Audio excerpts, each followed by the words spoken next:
إذ يريكموهم إذ التقيتم في أعينكم قليلا ويقللكم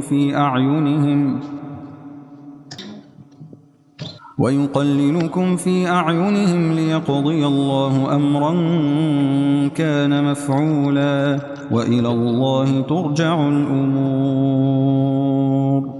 يا أيها الذين آمنوا إذا لقيتم فئة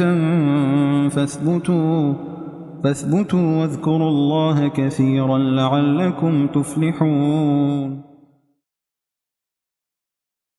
السلام عليكم، اهلا بيكم في فيديو جديد. فلوج النهارده هنتكلم فيه عن حاجه مهمه جدا جدا، وهي فكره الاستمراريه. خلينا بس نقول الاول ان في ناس كتير اصلا فاهمه فكره الاستمراريه غلط. فكره الاستمراريه مش ان انا ابقى طول عمري ماشي على خط كده ما بتغيرش. لا، دي غلط اصلا. مفيش حد كده. عشان بس نكون صريحين مع بعض. انا بفهمك الحاجه صح. الاستمراريه هو ان انا احاول ان انا طول الطريق ابقى ماشي صح بقى. بس لما بقع بقوم يعني انا ماشي، مش بيأس، مش بزعل ان انا وقعت، مش بزعل وافكر في حاجات قديمه ان انا مثلا فشلت فيها. يعني لو انت شخص عايز تستمر في حاجه، ما تفكرش في الماضي، انت فكر في اللي انت فيه دلوقتي. انا شخص مثلا كان عليا مثلا حاجه ان انا اعملها، فجربت ما نفعتش من اول مره. لا، انت لازم تتنيك تحاول. طب وانا مش لاقي نتيجه، ملكاش دعوه بالنتائج. هو مشكلتنا ان احنا بنبص للنتائج، احنا مش بنبص للعنصر اللي احنا بنشتغل عليه. احنا باصين للنتيجه. طب يا عم هتحاول. تخيل مشكلتها في ايه؟ ان هو اصلا خايف ان هو يحاول. طب ما انت لو ما حاولتش، مش يعني انت كان بالنسبه لك نسبه 50-50، لا تنجح لا تفشل.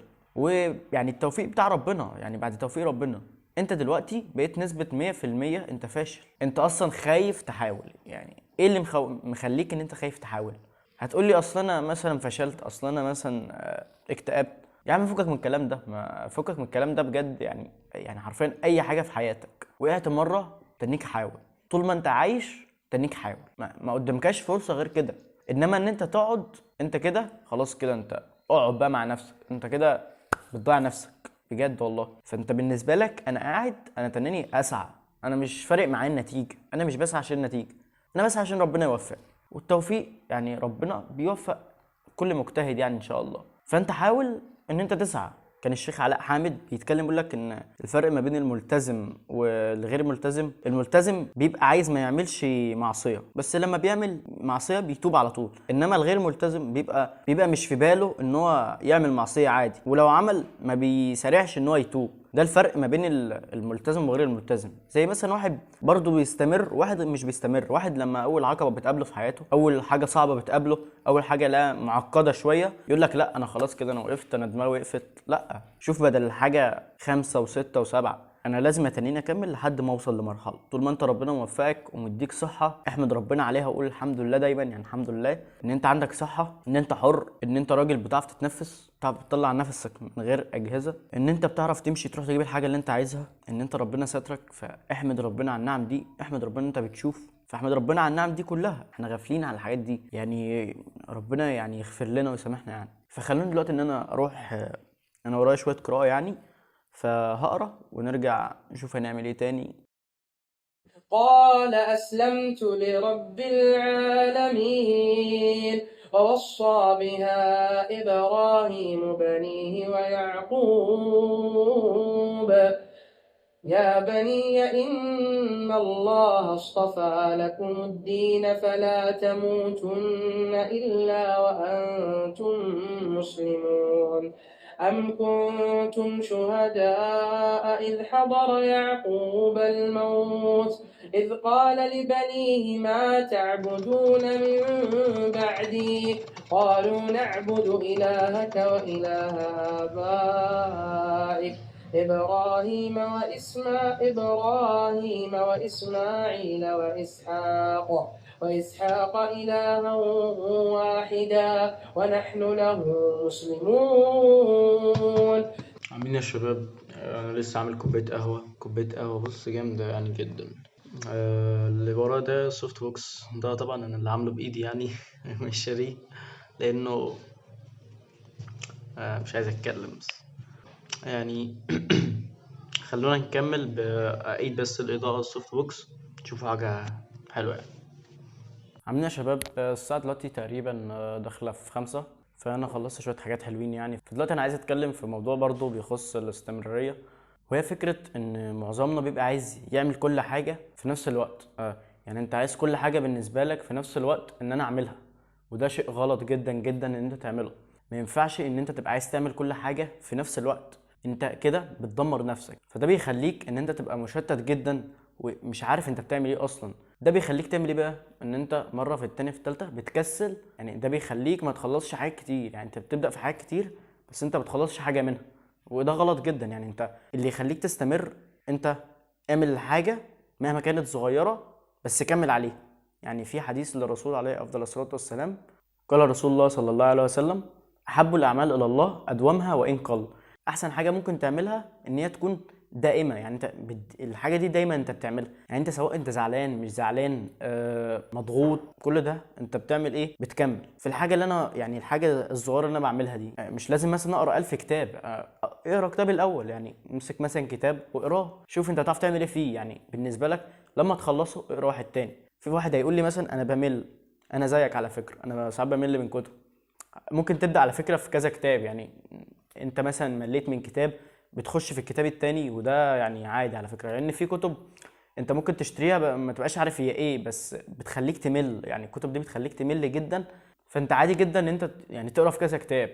بس الفكره ان انا بقول لك ان انت لما تبدا في حاجه واحده، ده بيخليك تنجز اسرع، بيخليك تكمل عليها، بيخليك مستمر في الحاجه دي، بيخليك ان انت بتحقق انجازات. يعني طول ما انت مستمر انت بتحقق، هتلاقي نفسك بتحقق انجازات. ده بيديك تحفيز انت تكمل الحاجه الباقيه. انما يعني انت هتحاول ان انت تجيب كل حاجه مره واحده، مش هتحصل يا صديقي، ومش هتحصل خالص يعني. فانا دلوقتي يا جدعان يعني ورايا شويه فلاتر موبايل ابلكيشن، ورايا يعني شويه اللي هو ايه مراجعه، وحاول ان انا اعمل شويه تطبيقات يعني. فهحاول ان انا اشتغل شويه. يعني لسه شارب قهوه فالواحد فايق شويه يعني. بس تقريبا يعني المغرب هتأذن، هنروح يعني نصلي، وبعدين نيجي يعني نشتغل شويه، وبعدين نرجع لكم تاني نشوف هنعمل ايه.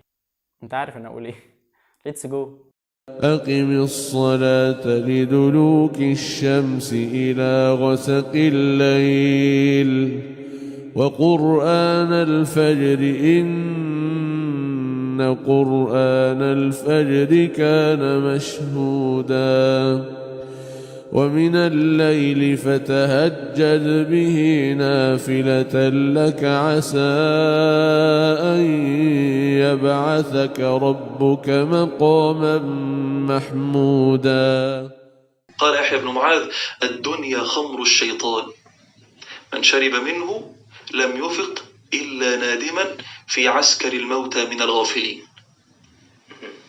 الذي ينغمس في الدنيا، في شهوات الدنيا، في لذات الدنيا، في بهرجة الدنيا، يريد أن يحصل منها المال، تركيزه كله على الجاه، تركيزه كله على المنصب، تركيزه كله على صولجان الدنيا وبهرجتها وزخارفها.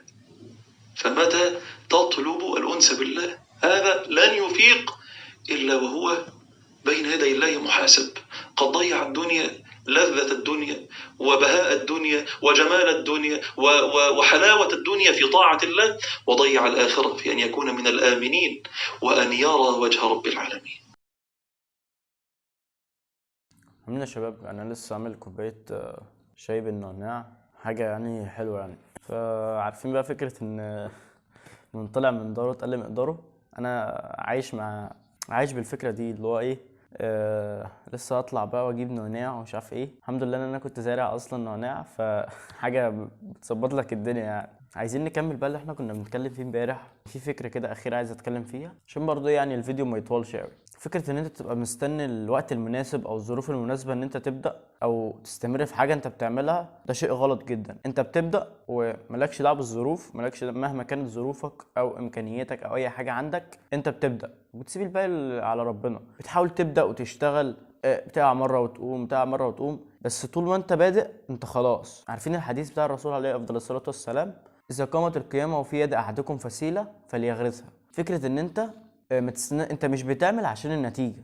يعني احنا كمنظورنا احنا، هل احنا يوم القيامه لو انت مثلا زرعت فسيله دي يعني زرعه، يعني زرعه يا جدعان صغيره، يعني حاجه لسه بتتزرع، نخله صغيره يعني، والله اعلم يعني ان انت بتحاول يعني بتعمل اللي عليك، بتسعى ومالكش دعوه بالنتائج. انا مش ماليش دعوه بالنتائج، مش بايدي، ما اعرفش اتحكم فيها. فانا بشتغل واعمل اللي عليا بس. مهمتي خلصت ان انا بشتغل واعمل اللي عليا.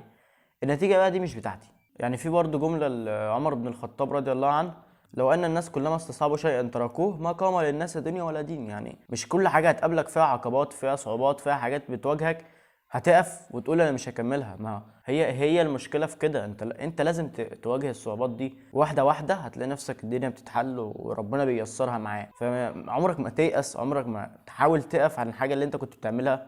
طبعا احنا في حاجات كتير، معظمنا يعني كلنا في حاجات كتير احنا سايبينها. فنصيحه يعني الحاجات اللي انت سايبها دي روح ابدا فيها تاني، وكل فتره وفتره كده حاول ترجع طاقتك بنفسك تاني كده. يعني حاول تشوف انت عملت ايه، تشوف انت طورت بنفسك في ايه، فده هيغير منك جدا جدا يعني. فبس كده يعني، دي نهايه الفلوج. يا ريت يعني الفلوج يكون عجبكم، تكونوا استفدتم ولو بمعلومه صغيره حتى. يعني انا عايزك بس في اخر الفيديو لو انت وصلت لحد هنا ما تنساش تصلي على النبي. ما تنساش تصلي على النبي كتير يعني، عشان ايه ربنا يكرمنا كده. فبس كده، سلام. القاكم الفلوج الجاي باذن الله.